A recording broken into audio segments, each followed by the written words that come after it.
Hey guys, Amy and Loie here with your playful experiment for the week. If you don't already know, this is an experiment that you do with a partner who is assigned to you, and you can find who your partner is in a list inside of our group. No one can tell us, and you guys are going to get together sometime each week to do your weekly playful experiment. And this week, what you've got is... Scream. But don't do it right this second. Wait for instructions. Yeah, scream.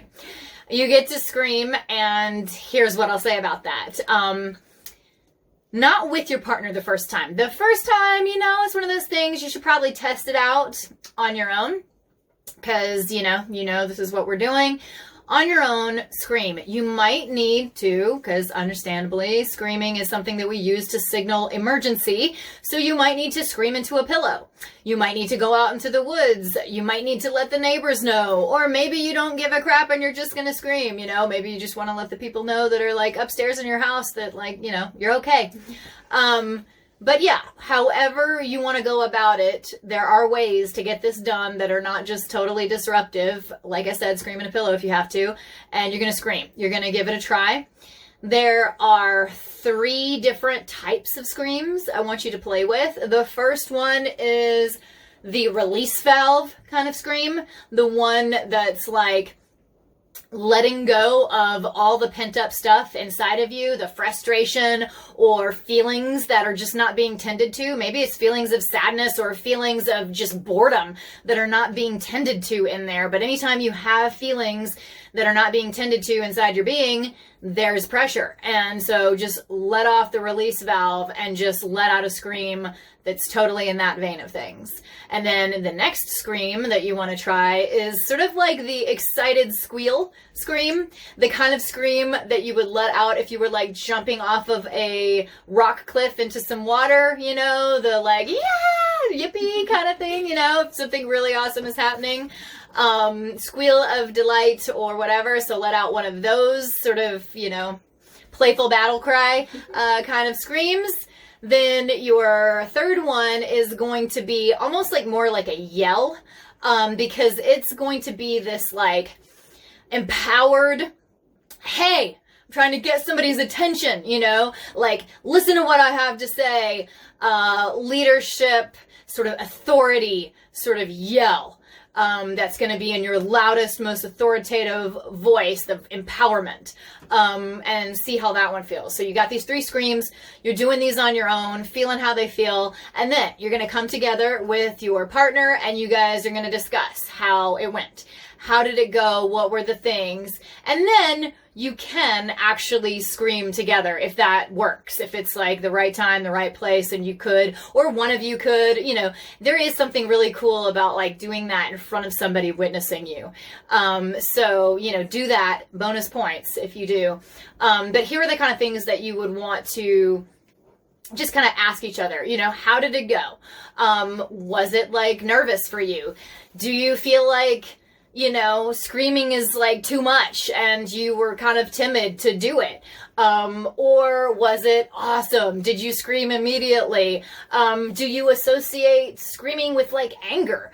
So were you oh my God, this kind of made me tear up or freak out or made me feel nervous and almost scared, because I associate screaming with anger, and I had to kind of tell myself no, this isn't about scariness or anything like that, or anger or emergencies, and I had to dial it back. Or another way to look at this or ask about how this went is, which one was your favorite? Which one felt so relieving? Was it the excited one? Is it because oh my gosh, I haven't squealed with excitement in years? Or was it the vent one because you obviously had a bunch of pressure in there that the valve needed to be lifted on?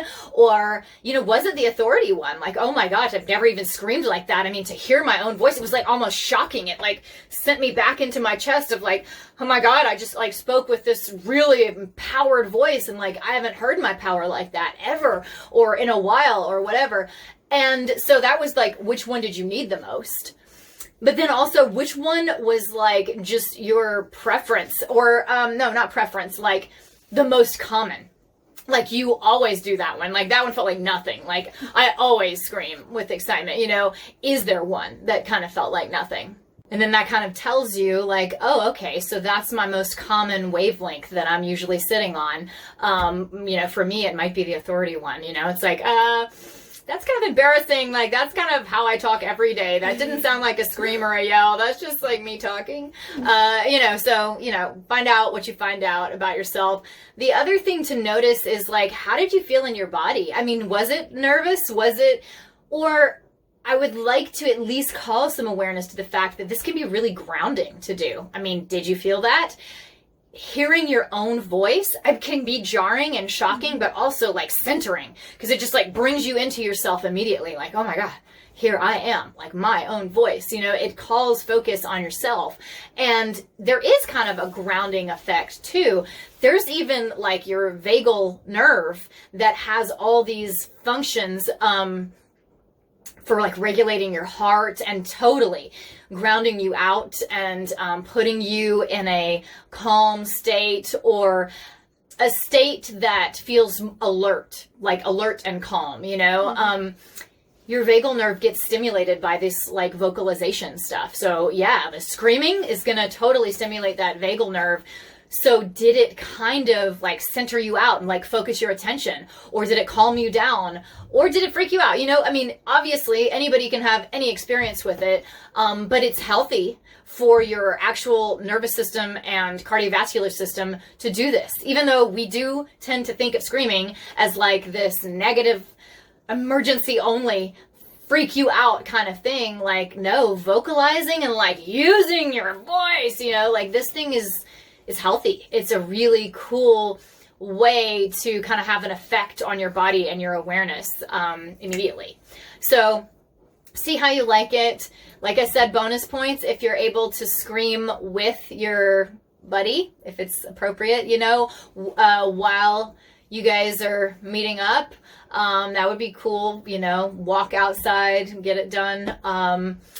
Do you have anything to share about your experience screaming? I think the one that I like most is the pressure valve, like the release pressure valve, because sometimes I do like pin in my or bottle up my emotions a little bit.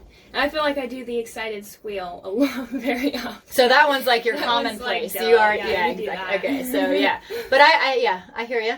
I hear you. You got a lot going on in there that doesn't get tended to, I guess, huh? Mm-hmm. I mean, you know, but whatever. We all do. It's my fault. I don't tend to it enough. Oh well. And that's, yeah, no fault. I don't even like the fault in it, because it's just like, oh well, it is what it is. But see how it goes. Enjoy screaming. And if anybody's mad at you for screaming, don't blame it on me.